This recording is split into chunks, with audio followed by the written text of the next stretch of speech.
ਵੱਡੇ ਭਰਾ ਨੇ ਨਿੱਕੇ ਭਰਾ ਨੂੰ ਡੰਡਾ ਮਾਰ ਕੇ ਤੇ ਉਹਦੀ ਲੱਤ ਤੋੜ ਦਿੱਤੀ। ਸਾਰੀ ਜ਼ਿੰਦਗੀ ਵਾਸਤੇ ਅਪਾਹਜ ਕਰ ਦਿੱਤਾ। ਕੋਈ ਦੁੱਖ ਇਸ ਤਰ੍ਹਾਂ ਦੇ ਅੰਦਰ ਬੰਦਾ ਸਾਰੀ ਜ਼ਿੰਦਗੀ ਨਹੀਂ ਭੁੱਲਦਾ, ਲੇਕਿਨ ਕਈਆਂ ਬੰਦਿਆਂ ਦੇ ਚਿਹਰੇ ਤੇ ਸ਼ਰਮਿੰਦਗੀ ਆਉਂਦੀ ਨਹੀਂ।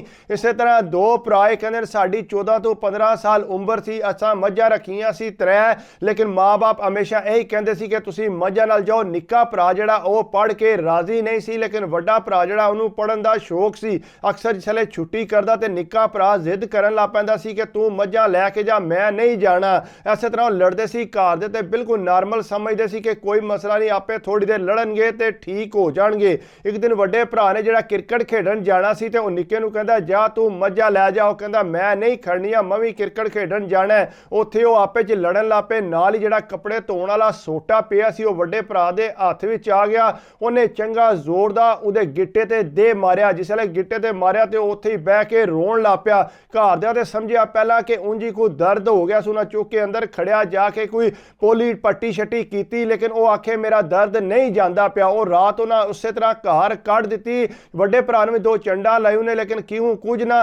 ਅਗੂ ਸੁਬਾਹ ਜਿਸਲੇ ਹੋਈ ਉਹਦੇ ਕੋਲ ਪੈਰ ਥੱਲੇ ਲੱਗੇ ਕੋਨਾ। ਉਹਨਾਂ ਫਿਰ ਕੋਸ਼ਿਸ਼ ਕੀਤੀ ਕਿਸੇ ਇੱਥੇ ਪਿੰਡ ਦੇ ਬੰਦੇ ਕੋਲ ਖੜੀ। ਉਹਨਾਂ ਖੜਿਆ ਤਾਂ ਉਹਨਾਂ ਕਿਹਾ ਗੱਲ ਸੁਣੋ, ਇਹਦੀ ਹੱਡੀ ਟੁੱਟ ਗਈ ਹੈ, ਤੁਸੀਂ ਇੰਜ ਕਰੋ ਇਹਨੂੰ ਡਾਕਟਰ ਕੋਲ ਲੈ ਜਾਓ ਤੇ ਸ਼ਹਿਰ। ਜਿਸਲੇ ਸ਼ਹਿਰ ਲੈ ਕੇ ਗਏ ਉਹ ਡਾਕਟਰ ਨੇ ਤੱਕਿਆ, ਉਹਨੇ ਆਖਿਆ ਇਹਦੀ ਹੱਡੀ ਦੀ ਤੇ ਹਾਲਤ ਕੋ ਨਹੀਂ ਹੈ। ਡਾਕਟਰ ਨੇ ਕੋਸ਼ਿਸ਼ ਕੀਤੀ ਉਹਦੀ ਹੱਡੀ ਜੋੜਨ ਦੀ, ਪਲਸਤਰ ਵੀ ਲਾਇਆ। ਜਿਸੇ ਪਲਸਤਰ ਲਾ ਕੇ ਘਰ ਆਇਆ ਉਹ ਜਨਾਬ ਘਰ ਵੀ ਇਸੇ ਤਰ੍ਹਾਂ ਟੁਰਨ ਫਿਰਨ ਲੱਗ ਪਿਆ, ਲੇਕਿਨ ਉਹਨੇ ਆਰਾਮ ਕੋ ਨਾ ਕੀਤਾ। ਜ਼ਾਹਰੀ ਗੱਲ ਹੈ ਘਰ ਦੇ ਵੀ ਆਰਾਮ ਨਹੀਂ ਸੀ ਕਰਨ ਦਿੰਦੇ। ਉਹਦੇ ਤੂੰ ਪੋਲਾ ਪੋਲਾ ਟੁਰਦਾ ਟੁਰਦਾ ਮੱਝਾਂ ਲੈ ਜਾ, ਘਰ ਕੇ ਕਰਨੇ ਬਹਿ ਕੇ।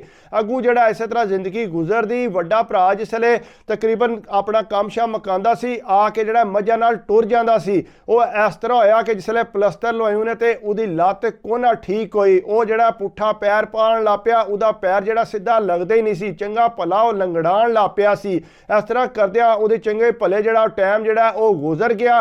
ਅੱਗੋਂ ਵੱਡੇ ਭਰਾ ਨੇ ਸ਼ਾਦੀ ਕਰਨੀ ਸੀ। ਜਿਸਲੇ ਉਹਦੀ ਸ਼ਾਦੀ ਹੋਈ ਤੇ ਜਨਾਬ ਉਹਦੀ ਬੀਵੀ ਘਰ ਆਈ, ਉਹਦੇ ਨਾਲ ਵੀ ਜ਼ਿਆਦਾ ਹੁਸ਼ਿਆਰ ਚਲਾਕ ਆਈ। ਉਹ ਜਿਸਲੇ ਆਈ ਤੇ ਉਹਦੇ ਨਿੱਕੇ ਭਰਾ ਨੂੰ ਕੋਈ ਜ਼ਰਾ ਮਾਸਾ ਲਿਫਟ ਨਹੀਂ ਸੀ ਕਰਾਉਂਦੀ, ਨਾ ਹੀ ਉਹਨੂੰ ਰੋਟੀ ਬਣਾ ਕੇ ਦਿੰਦੀ ਸੀ। ਤੇ ਵੱਡਾ ਭਰਾ ਵੀ ਜਿਹੜਾ ਉਹਦੀਆਂ ਗੱਲਾਂ 'ਚ ਲੱਗ ਗਿਆ ਸੀ। ਅੱਗੋਂ ਵੱਡੇ ਭਰਾ ਨੂੰ ਉਹਦੀ ਜ਼ਨਾਨੀ ਆਖਦੀ ਹੈ ਕਿ ਤੂੰ ਇੰਜ ਕਰ, ਬਾਹਰ ਟੁਰ ਜਾ, ਇੱਥੇ ਕੀ ਕਰਨੇ ਹੀ ਰਹਿ ਕੇ। ਉਹਨੇ ਆਖਿਆ ਮੇਰੇ ਕੋਲ ਪੈਸੇ ਕਿੱਥੋਂ ਆਏ? ਉਹਨੇ ਆਖਿਆ ਤੂੰ ਫਿਕਰ ਨਾ ਕਰ, ਮੈਂ ਅੰਮਾ ਅੱਬੇ ਨਾਲ ਗੱਲ ਕਰਨੀ ਆ, ਤੈਨੂੰ ਪੈਸੇ ਦੇ ਦੇਣੇ, ਤੂੰ ਜਿਹੜਾ ਬਾਹਰ ਲਗਾ ਜਾ। ਉਹਨਾਂ ਜਨਾਬ ਇਹਨੂੰ ਪੈਸੇ ਦਿੱਤੇ। ਜਵਾਨ ਜਿਹੜਾ ਉਹ ਡੰਕੀਆਂ ਲਾ ਕੇ ਤੇ ਬਾਹਰ ਆ ਗਿਆ। ਜਿਸਲੇ ਇੱਥੇ ਬਾਹਰ ਆਇਆ, ਇੱਥੇ ਆ ਕੇ ਸੈੱਟ ਹੋ ਗਿਆ। ਘਰ ਜਿਹੜੇ ਪੈਸੇ ਪਾਉਂਦਾ ਸੀ ਉਹ ਸਿਰਫ ਆਪਣੀ ਜ਼ਨਾਨੀ ਨੂੰ ਪਾਉਂਦਾ ਤੇ ਹੋਰ ਕਿਸੇ ਨੂੰ ਨਹੀਂ ਸੀ ਦਿੰਦਾ। ਉਹ ਇਸ ਤਰ੍ਹਾਂ ਜ਼ਨਾਨੀ ਦੀਆਂ ਪੱਟੀਆਂ ਤੇ ਲੱਗ ਗਿਆ ਸੀ। ਕਹਿੰਦਾ ਮੈਨੂੰ ਜਿਹੜਾ ਪੈਸੇ ਨੇ ਮੇਰੀ ਜ਼ਨਾਨੀ ਨੇ ਦਿੱਤੇ ਨੇ, ਮੇਰੇ ਘਰਦਿਆਂ ਤੇ ਨਹੀਂ ਦਿੱਤੇ, ਮੈਂ ਤੇ ਇਸ ਵਾਸਤੇ ਜਿਹੜਾ ਹੁਣ ਕਿਸੇ ਦੀ ਕੋਈ ਮਦਦ ਨਹੀਂ ਕਰਨੀ। ਉਹ ਇਸ ਤਰ੍ਹਾਂ ਕਰਦਿਆਂ ਕਰਾਂ ਉਹਨੇ ਆਪਣਾ ਮਕਾਨ ਵੀ ਬਣਾ ਲਿਆ। ਉਸ ਤੋਂ ਬਾਅਦ ਜਿਹੜੇ ਘਰ 'ਚ ਰਹਿੰਦੇ ਸੀ ਪਏ, ਉਹਦੇ ਜਨਾਬ ਆਂਦਾ ਸੀ ਕਿ ਇਹ ਜਿਹੜਾ ਮੇਰਾ ਹਿੱਸਾ ਹੈ ਇਹਨੂੰ ਬੰਦ ਕਰਕੇ ਸਾਡੇ ਕਰ ਦਿਓ। ਅੱਗੂ ਜਿਹੜਾ ਨਿੱਕਾ ਭਰਾ ਉਹਦੀ ਸ਼ਾਦੀ ਕੋਈ ਨਹੀਂ ਸੀ ਹੋਈ। ਜ਼ਾਹਰੀ ਗੱਲ ਹੈ ਉਹਨੇ ਪੜ੍ਹਿਆ ਵੀ ਕੋਈ ਨਹੀਂ ਸੀ, ਉਹ ਮਾਲ ਡੰਗਰ ਹੀ ਚਗਾਉਂਦਾ ਰਹਿ ਗਿਆ। ਜਿਸਲੇ ਕਿਰੇ ਰਿਸ਼ਤਾ ਲੈ ਕੇ ਜਾਂਦੇ ਸੀ ਉਹ ਆਂਦੇ ਸੀ ਕਿ ਨਾ ਜੀ ਮੁੰਡਾ ਲੰਗੜਾ, ਅਸਾਂ ਇਹਦਾ ਰਿਸ਼ਤਾ ਨਹੀਂ ਕਰਨਾ। ਆ ਜਾ ਕੇ ਉਸੇ ਪਿੰਡ ਵਿੱਚ ਹੀ ਇੱਕ ਰਿਸ਼ਤਾ ਲੱਭ ਕੇ ਉਹਨਾਂ ਦੀ ਕੁੜੀ ਨੂੰ ਤਲਾਕ ਹੋਈ ਸੀ। ਉਹ ਘਰ ਲੈ ਕੇ ਆ ਗਏ। ਉਹ ਵੀ ਕੁੜੀ ਬੜੀ ਮਾਸੂਮ ਆਈ। ਜ਼ਾਹਰੀ ਗੱਲ ਹੈ ਤਲਾਕ ਹੋਈ ਸੀ, ਉਹ ਵੀ ਲੜ ਕੇ ਰਾਜ਼ੀ ਨਹੀਂ ਸੀ।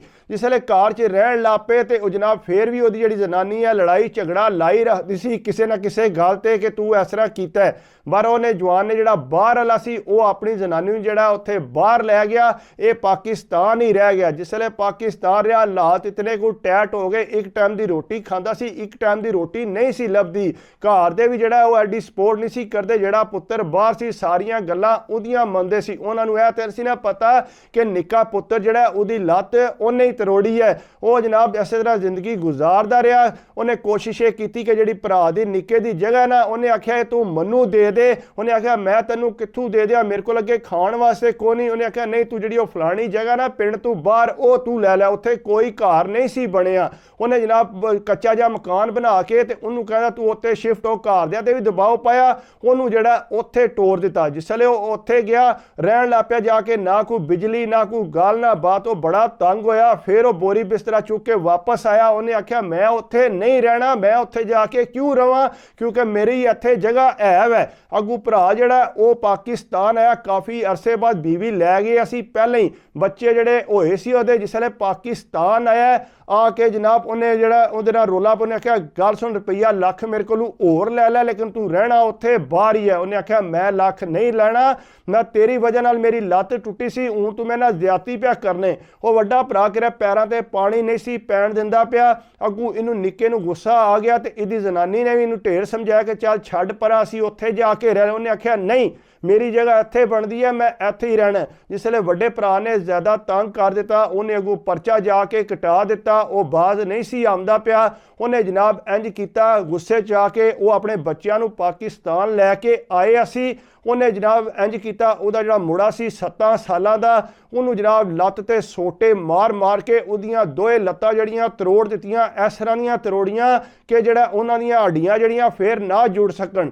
ਉਹ ਜਨਾਬ ਲੋਕਾਂ ਨੂੰ ਪਤਾ ਲੱਗਾ ਉੱਥੇ ਬੱਚਾ ਜਿਹੜਾ ਬਾਹਰ ਬੈਠੇ ਹੈ ਰੋਣ ਲੱਗੇ ਹੈ, ਹੁਣ ਉਹਦੀਆਂ ਲੱਤਾਂ 'ਚੋਂ ਨਿਕਲਦਾ ਪਿਆ। ਜਿਸ ਵੇਲੇ ਸਾਰੇ ਘਰ ਦੇ ਦੌੜਦੇ ਆਏ ਆ ਕੇ ਦੇਖਿਆ ਉਹਦੀਆਂ ਤੇ ਲੱਤਾਂ ਨਹੀਂ ਸੀ ਕੰਪੀਆਂ ਕਰਦੀਆਂ। ਉਹਨੇ ਇਸੇ ਦੱਸਿਆ ਕਿ ਚਾਚੂ ਨੇ ਜਿਹੜਾ ਮੈਨੂੰ ਮਾਰਿਆ। ਉਹ ਜਨਾਬ ਫਟਾਫਟ ਹਸਪਤਾਲ ਲੈ ਕੇ ਗਏ। ਜਿਸ ਵੇਲੇ ਹਸਪਤਾਲ ਖੜੇ ਉਹਨੇ ਹਸਪਤਾਲ ਵਾਲਿਆਂ ਆਖਿਆ ਕਿ ਇਹਦੀਆਂ ਲੱਤਾਂ ਜਿਹੜੀਆਂ ਨੇ ਹੁਣ ਠੀਕ ਨਹੀਂ ਹੋ ਸਕਦੀਆਂ, ਨਾਲ ਜਿਹੜਾ ਉਹ ਲੋਹੇ ਦੀਆਂ ਰਾੜ ਜੇ ਪਾਣੇ ਪੈਣਗੇ ਲੇਕਿਨ ਹੱਡੀਆਂ ਜਿਹੜੀਆਂ ਨੇ ਉਹ ਨਹੀਂ ਜੁੜ ਸਕਦੀਆਂ ਤੇ ਅੱਜ ਖੁੱਲ ਡੁੱਲ ਕੇ ਜਿਹੜਾ ਇਹ ਦੌੜ ਵੀ ਨਹੀਂ ਸਕਦਾ ਤੇ ਟੁਰਨਾ ਵੀ ਇਹਨੇ ਆਰਾਮ ਸਕੂਨ ਨਾਲ ਹੈ। ਯਾਨੀ ਕਿ ਲੱਤਾਂ ਉਹਦੀਆਂ ਬੇਕਾਰ ਉਹਨੇ ਕਰ ਦਿੱਤੀਆਂ ਸੀ। ਇਸ ਵੇਲੇ ਘਰ ਆਇਆ ਉਹਨੂੰ ਬੜਾ ਗੁੱਸਾ ਸੀ ਕਿ ਮੇਰੇ ਨਿੱਕੇ ਦੀਆਂ ਨੇ ਲੱਤਾਂ ਤਰੋੜ ਦਿੱਤੀਆਂ। ਉਹਨੇ ਆਖਿਆ ਜੋ ਕਰਨੀ ਕਰ ਲੈ, ਮੈਂ ਤਿਆਰ ਹਾਂ, ਜੇ ਤੇਰਾ ਦਿਲ ਮੰਨਦਾ ਤੇ ਮੈਂ ਜਿਹੜਾ ਕਤਲ ਹੋਣ ਨੂੰ ਵੀ ਤਿਆਰ ਹਾਂ ਤੇ ਤੈਨੂੰ ਕਤਲ ਕਰਨ ਨੂੰ ਵੀ ਤਿਆਰ ਹਾਂ। ਤੂੰ ਮੈਨੂੰ ਅਪਾਜ ਕੀਤਾ ਸੀ, ਮੇਰਾ ਹਿੱਸਾ ਵੀ ਪਿਆ ਖਾਣਾ ਹੈ, ਹੁਣ ਜਿਹੜਾ ਤੂੰ ਹੋਰ ਮੇਰੇ ਤੇ ਦਬਾਅ ਪਾ ਕੇ ਮੈਨੂੰ ਪਿੰਡੂ ਬਾਹਰ ਪਿਆ ਕਰਦਾ ਸੀ। ਇਸ ਵਾਸਤੇ ਹੁਣ ਜਿਹੜਾ ਤੇਰਾ ਦਿਲ ਕਰਦਾ ਤੂੰ ਆ ਜਾ। ਅੱਗੋਂ ਦੂਸਰੇ ਜਨਾਨੀ ਨੇ ਸਮਝਾਇਆ ਚੱਲ ਛੱਡ ਪਰਾਂ, ਹੁਣ ਨਾ ਲੜਾਈ ਲਾ, ਇਹ ਤੇ ਪਾਗਲ ਹੋ ਗਈ, ਇਹਨੇ ਬਾਜ਼ ਕੋ ਨਹੀਂ ਆਉਣਾ, ਅਸੀਂ ਆਪਣੇ ਬੱਚੇ ਲੈ ਕੇ ਵਾਪਸ ਚਲੀਏ। ਉਹ ਜਨਾਬ ਆਪਣੇ ਬੱਚੇ ਲੈ ਕੇ ਤੇ ਵਾਪਸ ਟੁਰ ਗਿਆ ਡਰਦਾ ਕਿ ਹੁਣ ਇਹਦੇ ਨਾਲ ਲੜਾਈ ਲਾਈ ਤੇ ਇਹ ਕਿਰੇ ਇਹ ਨਾ ਹੋਵੇ ਮੇਰੀ ਜਨਾਨੀ ਨੂੰ ਛੁਰਾ ਮਾਰ ਦੇ ਜਾਂ ਮੈਨੂੰ ਮਾਰ ਦੇ। ਜ਼ਾਹਰੀ ਗੱਲ ਆ ਉਹ ਤੰਗ ਜੇ ਇਤਨਾ ਆਏ ਸੀ, ਤੁਸੀਂ ਤੰਗ ਇਤਨਾ ਕੀਤਾ ਸੀ, ਹੁਣ ਉਹ ਬਰਦਾਸ਼ਤ ਨਹੀਂ ਕਰ ਸਕਦਾ ਆ। ਲੇਕਿਨ ਉਹ ਸਾਰੀ ਜਗ੍ਹਾ ਉਹਦੇ ਕੋਲ ਸੀ, ਜਿਹੜਾ ਭਰਾ ਦਾ ਹਿੱਸਾ ਸੀ ਉਹ ਵੀ ਕਹਿੰਦਾ ਉਹਨੇ ਦਰਵਾਜ਼ੇ ਖੋਲ ਕੇ ਤੇ ਉੱਥੇ ਵੀ ਉਹ ਰਹਿੰਦਾ ਸੀ ਪਿਆ। ਉਹਨਾਂ ਜਿਸੇ ਦਿਲ ਕਰਦਾ ਸੂ ਆਵੇ ਤੇ ਮੈਂ ਉਹਨੂੰ ਨਹੀਂ ਛੱਡਣਾ।